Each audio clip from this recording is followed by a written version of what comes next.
Hey everybody, KC here. So the other day we had the story about the La Jolla bookstore Warwick's, which after 125 years found itself facing the possibility of eviction because the guy who owned the building in which it existed basically got an unsolicited offer, millions of dollars. He basically looked at Warwick's and said, hey, you can either match or beat the offer, or I'm going to sell it and I don't know what's going to happen to you. And Warwick's customers stepped up and bought the building and gave Warwick's a 10-year lease, 2 5-year renewals, basically ensuring that they can stay in business for at least another 20 years. Great story. The question I asked was, boy, do you have customers who'd step up and buy your building to keep you alive? That's an extraordinary thing to do. Well, it ends up as a similar kind of story on the other coast, right? Lenox, Massachusetts. There's a bookstore there called The Bookstore, and it has been around 125 years.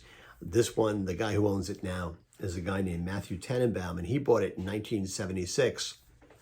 Although it does have some interesting history because the guy he bought it from had decided to open it because he was urged to do so by a woman named Alice Brock.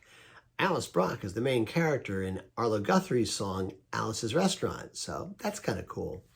Anyway, facing a lot of issues exacerbated by the pandemic, it looked like the bookstore, which is much loved in the community, was going to go under.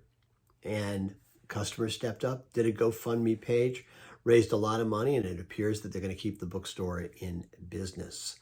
Again, it's a great story. And I asked the same question. Do you have the kind of customers, do you have the relationship with your customers that would make them want to step up if you found yourself in that kind of trouble? I think a lot of retailers do. I can think of a number. I think a lot of retailers would kid themselves they do.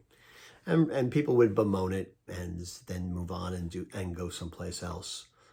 But these are the kinds of relationships, it seems to me, that retailers want to have with their customers. It's the difference between I'm going to the store and I'm going to my store. When people feel, possessive about a store, about a business, so they think of it as being theirs, that's the best possible relationship that you can have with them. Yeah, sometimes it makes them a pain in the neck because they want things to be done their way, but man, it doesn't get any better than that. Anyway, that's what's on my mind this morning. And as always, I want to hear what's on your mind.